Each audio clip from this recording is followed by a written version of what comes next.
Jusqu'à hier, le ministre Kerr se réfugiait derrière la thèse de l'ignorance. Elle ne tient plus. Aujourd'hui, on sait qu'il savait. La question qui se pose, c'est qui d'autre savait au sein du gouvernement? Est-ce que, logiquement, on peut avoir un arrêté ministériel qui permet de scinder un montant de 222 millions de dollars sans que le ministre en titre, responsable de la Société de l'assurance automobile du Québec, ne le sache? On est en période préélectorale. Est-ce qu'on peut avoir un montant, un dépassement de coûts aussi important sans que le premier ministre n'en soit informé?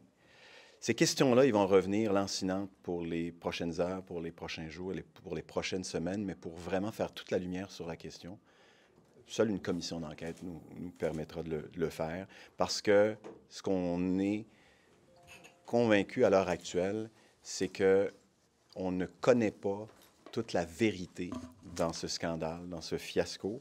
On nous a dissimulé des rencontres, des présentations, l'information, l'adoption d'un arrêté ministériel.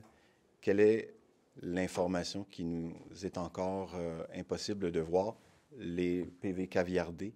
Alors, évidemment, si on veut avoir un seul espoir de restaurer la confiance de la population vers ce gouvernement, c'est une commission d'enquête que ça nous prend.